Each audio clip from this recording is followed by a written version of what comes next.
So actually maybe I should rewind to the summer. Yeah, so summer I was interning full-time. Oh man, I didn't even notice my little brushes was coming off. Which brush was that?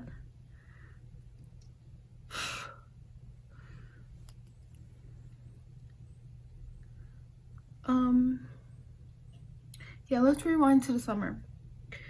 So I started my internship in June. Started really well. I loved what I was doing. It was so fulfilling. I was doing case management via from home telehealth, and it was pretty nice. I had a routine. I felt like productive, and I had energy for the most part. And then I guess like the stress came and everything started to unravel, and that's when I started like having to like, that's when my admissions started happening. Yeah, I would say most of them started happening in June. Oh. And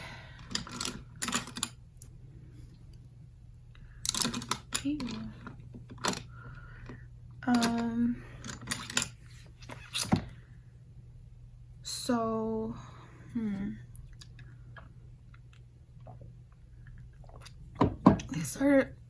I started getting admitted. Mind you, I had a caseload of like 8 to 12 people.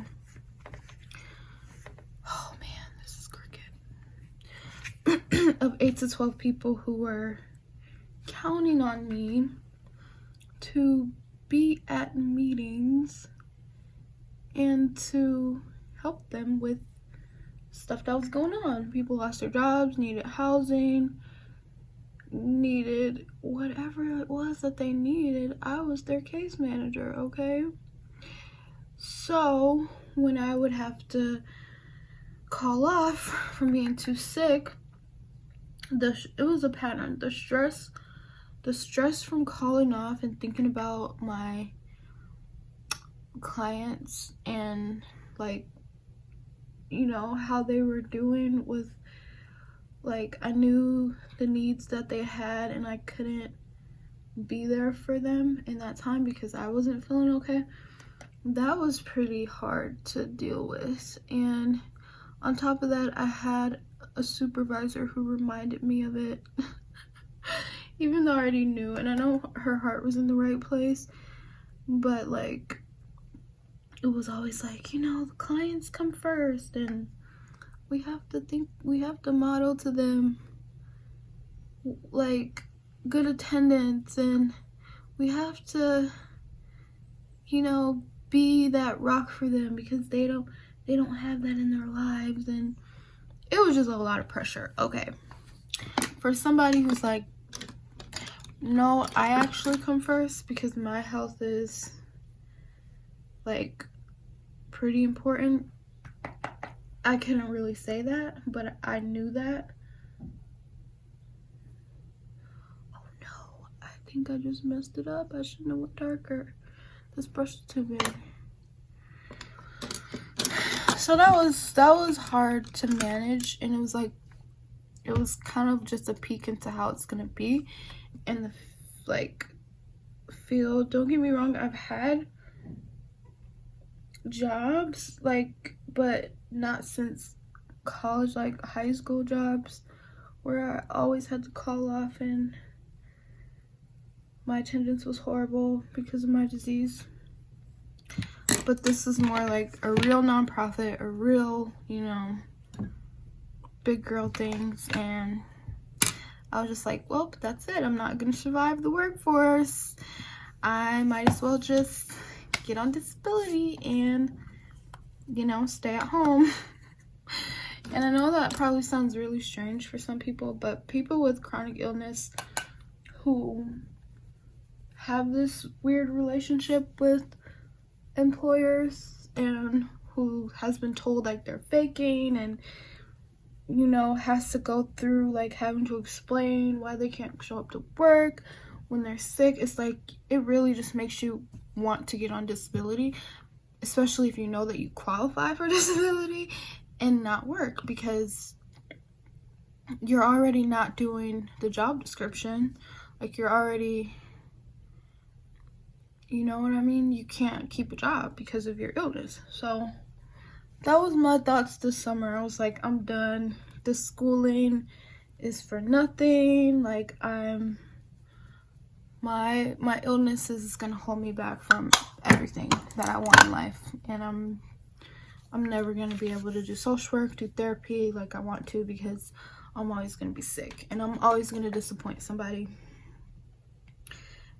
and not show up the way that I need to show up, and nobody's ever gonna understand why.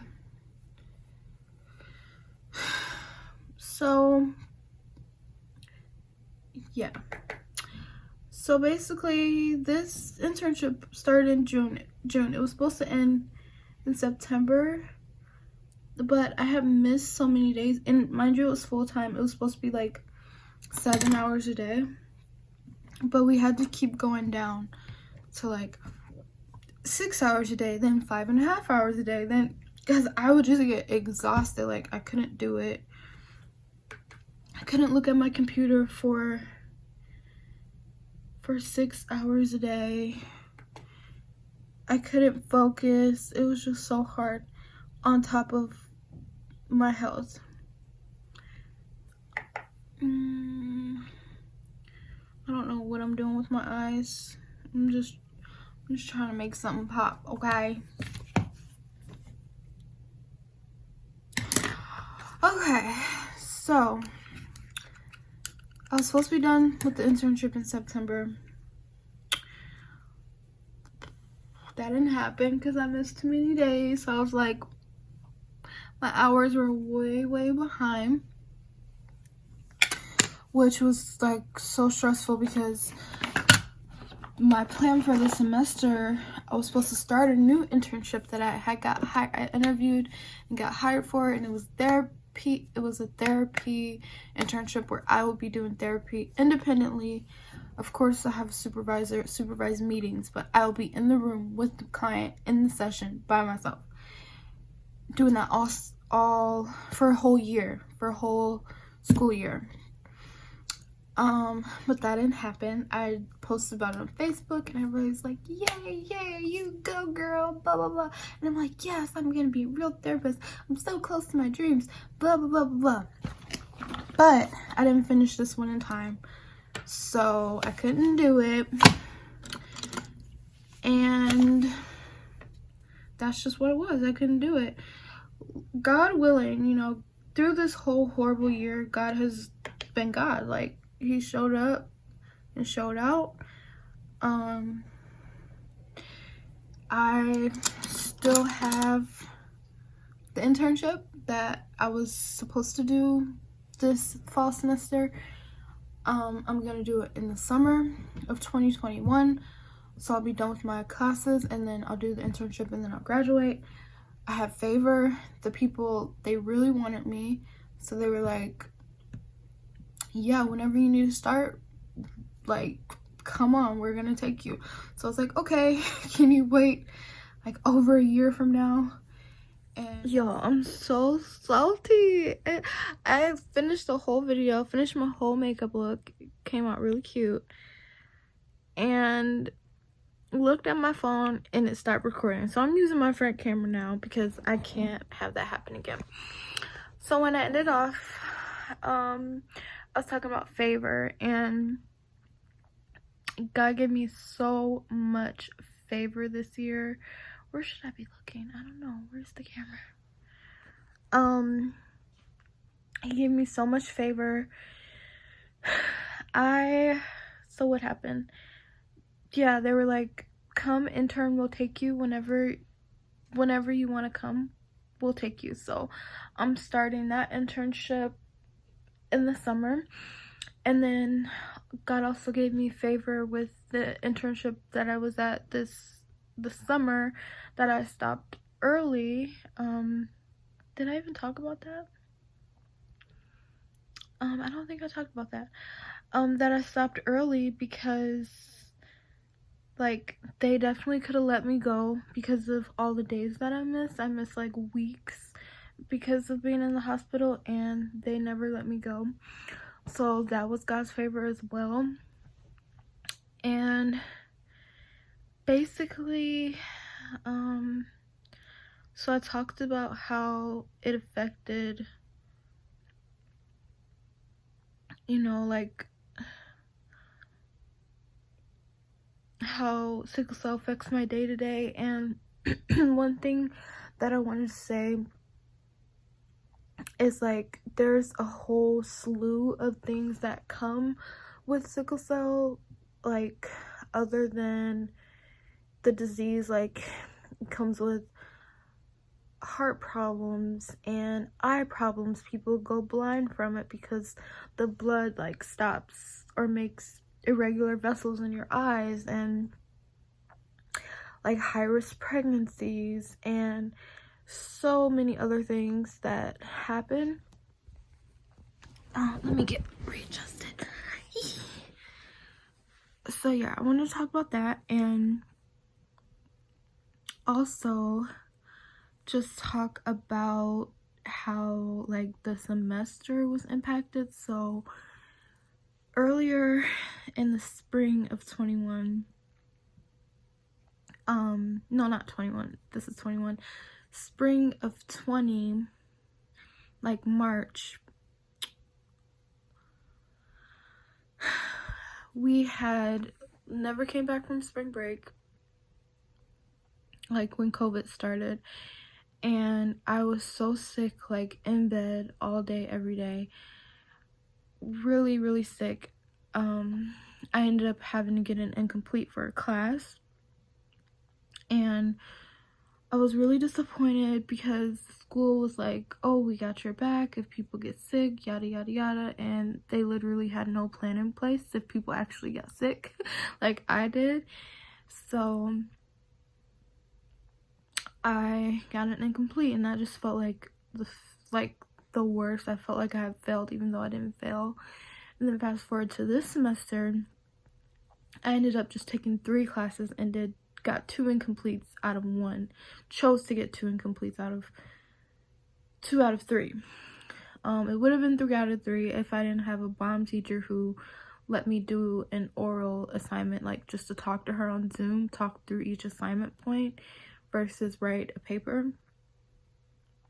So I ended up passing that class, got an A, and then these other 2 classes, I just couldn't do it. Like, I was in the hospital for so long, I just couldn't do it. So for me, instead of it feeling like a failure this time around, it felt like a blessing, a huge blessing to be able to just, like, focus on recovery, not worry about trying to get these papers in, and just know my teachers had my back. They're like, this is the best option for you, and you will have so much more time to complete your work when you're healthy and recovered. And I just felt really supported in that. And even throughout the entire semester when I was sick, I was given extensions after extensions with no questions asked, and it just was a blessing. So that was the hard part, but I just think it's so funny how I went from feeling like a failure from spring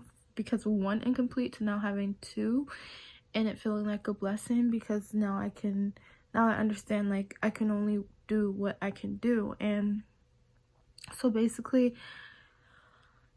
in a nutshell, this is how COVID affected my year.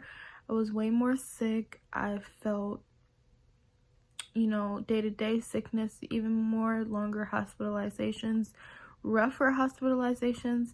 I didn't even mention that, like, there was no visitors, so I'm never in the hospital by myself.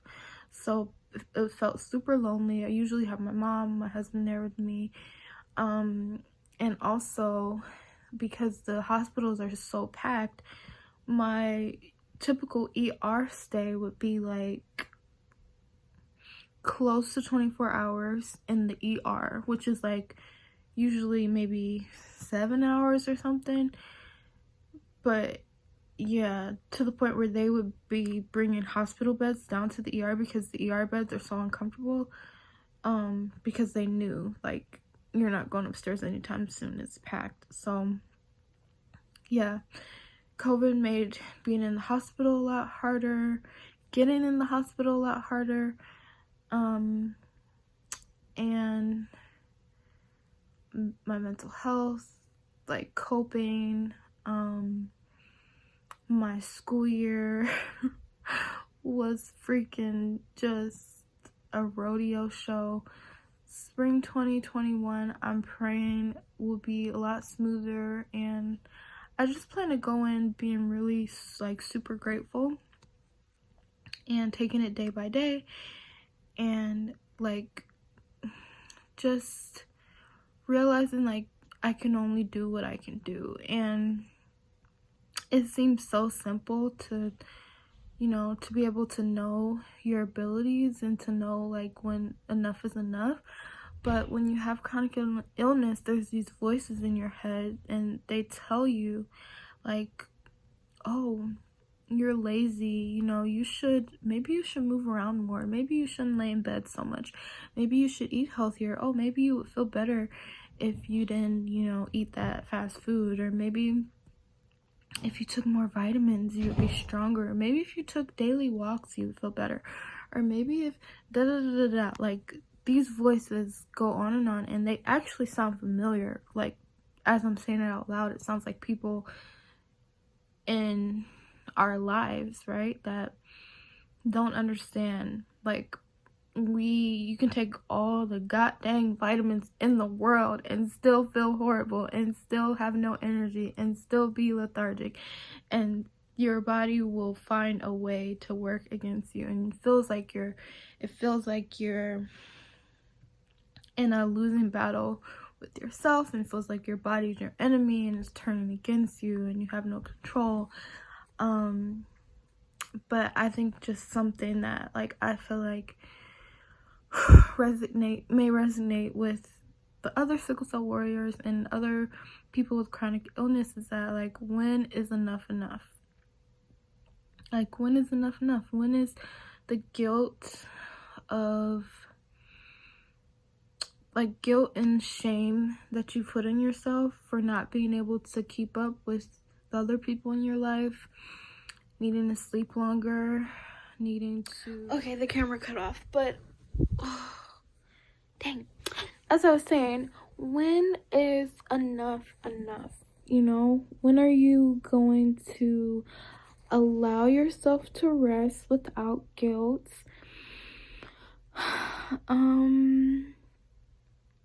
Distinguish the voices in your head of the other people from what's real, what's true, what's your voice, what you should be playing over and over.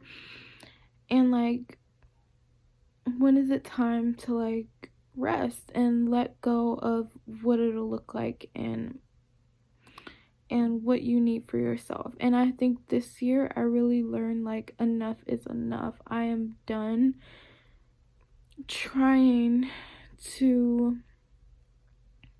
make myself out to be something that I'm not. I'm not lazy. I am a hard worker. I have great work ethic. But I'm just sick sometimes.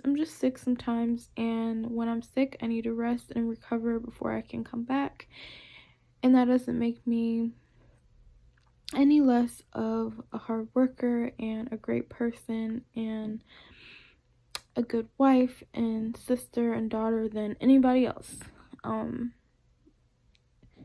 It's just life with a chronic illness. And I just hope that, you know, I can share this message with other warriors out there that like today's your sign, your message to let go of trying to be productive, let go of trying to work yourself to death, let go of thinking that your illness is your fault or has anything to do with stuff that doesn't matter. Take the voices of others out of your head and know that this was a hard year you made it through, you're still alive.